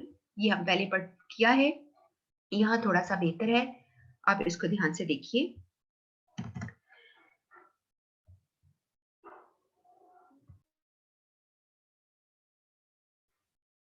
जी, अभी हमारा पास टाइम बस थोड़ा-सा रह गया हुआ है और अगर आपने कोई क्वेश्चन भी करनी है तो आप क्वेश्चन भी लिख सकते हो, ठीक है? और कोई भी चीज़ आप मुझसे शेयर करना चाहते हो, आप मुझे कर लो। एडवांटेजेस डिसएडवांटेजेस क्या है ओरल के? नटशेल ओरल कम्युनिकेशन के advantages include it's timeliness, Swift immediate, फौरन के फौरन, इंटरैक्शन, फौरन बात हो जाती है, फ्लेक्सिबिलिटी, लोग फ्लेक्सिबल यानी फ्लेक्सिबिलिटी है, मैं आपकी बात सुनकर अपने चेंज कर सकती हूँ, अपने अपने ओपिनियन को, अपने डिसीजन को, जनरेट्स इंस्टेंट फीडबैक, फौरन फीडबैक मिलता है। और सबसे बड़ी बात, combines non verbal signal with verbal signal. आप वर्बल को नॉन वर्बल के साथ मिक्स करते हो। आपको याद है मैंने आपको सिखाया था सबसे फास्ट, सबसे रिच मीडियम वो होता है, यानी मीडिया रिचनेस की बात कर रही हूँ, जिसमें वर्बल नॉन वर्बल दोनों ही क्या करते हैं, आपस में मर्ज हो जाते हैं। तो कब होते हैं? जब हम ओरल कम्युनिकेशन कर रही हूँ, स्पेशली फेस टू फेस, क्योंकि फोन भी ओरल है, लेकिन वहां पर इतना नहीं होता। इसके बाद डिसएडवांटेजेस इंक्लूड मिसपरसेप्शन हो जाती है। मिसाल के तौर पर लैक ऑफ ऑडिट ट्रेल, यानी मिसपरसेप्शन इसलिए कि आपने कोई बात की, मुझे समझ नहीं आई, आप घर आते हो, वापसी पे आते हो, आपका दिमाग सोचता है क्या कहा था, आप भूल गए। लेकिन लैक ऑफ ऑडिट ट्रेल, उसका कोई लिखत पढ़त नहीं होती, उसकी कोई रिकॉर्ड नहीं होता, इसलिए कोई यानी आप गलती कर सकते हो। और ब्रैकेट में लिखा है memory can be untrustworthy, memory is not trustworthy, is not reliable. आपकी यानी मेमोरी पर आप ट्रस्ट नहीं कर सकते। ट्रस्टवर्दी क्या चीज होती? काबिले एतबार। अनट्रस्टवर्दी, इस पे आप एतबार नहीं कर सकते। द नीड फॉर स्पॉन्टेनिटी, इसमें फौरन के फौरन आपने चूंकि जवाब देना होता है, स्पॉन्टेनियस देना होता है, तो लेस प्लानिंग टाइम आपके पास होता है, आप प्लान नहीं कर पाते। The fact that dominant personalities can prevail, एक और मसला, ओरल गुफ्तगू हो रही हो, मीटिंग हो रही है, टीम ब्रीफिंग हो रही है, या आप कॉन्फ्रेंस में है, तो डोमिनेंट पर्सनालिटीज जो होती है ना, वो क्या करती हैं? कैन प्रिवेल, प्रिवेल छा जाना, वो छा जाती हैं गुफ्तगू पर, rather than the most logical objective outcome. और कोई लॉजिकल या कोई ऑब्जेक्टिव मीन न्यूट्रल आउटकम नहीं निकलता। और जो बंदा बहुत बोलता है, अक्सर उसके पीछे लगकर लोग फैसला कर लेते हैं। And the fact it can be more difficult to control the process with large number of individual। अगर ओरल आपने कम्युनिकेशन बढ़ा ली और बहुत सारे लोग बैठे हुए हैं टीम के अंदर, तो आप उनको हैंडल नहीं कर पाएंगे। तो ये आपका, और मैं बताती चलूं आपको, ओरल एंड रिटन कम्युनिकेशन के ऊपर आपकी रिकमेंडेड बुक्स में बहुत ज्यादा कुछ लिखा हुआ है। ये भी एक बहुत इंपॉर्टेंट टॉपिक्स में से है। फर्क पूछेंगे आपसे, ठीक है? अक्सर सवाल आते हैं, मैं आपके साथ इंशाल्लाह सवाल भी ये सारे कर लूंगी। और आपको ये बात समझ आ गई, मैं देखती हूँ, मेरा ख्याल है कि कोई क्वेश्चन नहीं है आपका, इसका मतलब है एवरीथिंग इज क्लियर, आप नहीं कुछ भी बात पूछना चाह रहे। तो अब आपने ये जो टॉपिक्स हैं थोड़े थोड़े, इसको आपने रिवाइज किया, और जब आपको ये मिलेंगे, जहां मैंने हाईलाइट किया है उसको जरा ज्यादा समझ लेना, बाकी को रीड कर लेना, बस इतना ही काफी है, ठीक है? और ये बता, हाँ ये बात है, एडवांटेजेस डिसएडवांटेजेस जो मैंने अभी पढ़ाया आपको, इसके ऊपर आपको सवाल बहुत आते हैं, ठीक है? और कल का टॉपिक एक है कॉन्फ्लिक्ट का, ज्यादा नहीं टाइम लेगा, लेकिन बहुत इंटरेस्टिंग है, वो हमने पढ़ लेना है। और आपको साथ ही मैंने ऑडियो विजुअल एड, वो कल इंशाल्लाह खत्म हो जाएगा। फिर मैं आपको आपको सबसे ज्यादा इंपॉर्टेंट है कि अब आपका, वो कहते हैं ना, ये हफ्ता कैसा रहेगा, ठीक है? अब आपको मैंने ये नहीं करना कि आपके हॉरोस्कोप मैं बताऊं कि आपका हफ्ता कैसा रहेगा। अब मैं आपको ये बताऊंगी कि ये आपका हफ्ता कैसा चलेगा, आपने क्या क्या पढ़ना है, क्या क्या रिवाइज करना है, ठीक है? और प्लीज वो सारा सारा कर लो मेरे साथ, ताकि मैं इस चीज को, जो मुझे समझती हूँ कि चीजें आपको क्या एंड में बहुत ही, वो कहते हैं ना, एक दफा करवानी होती क्विकली रिवाइज, तो मैं आपको कराती जाऊंगी, और मेरे लिए भी आसान हो जाएगा, आपके लिए भी। और जब मैं आपसे बात करूं तो मुझे अंदाजा हो कि मैं एक बहुत पढ़े लिखे लोगों से बात कर रही हूँ, जो वेल रेड है, ठीक है?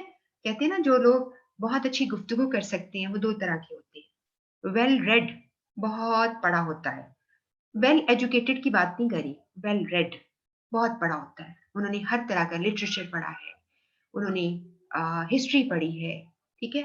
और एक होते हैं वेल ट्रैवल्ड, जिन्होंने अच्छा सफ़र किया होता है, जगह-जगह गए होते हैं, तो अब उनका नॉलेज जो होता है वो कंपेरेबल नहीं होता, ठीक है? ये बात याद रखिएगा।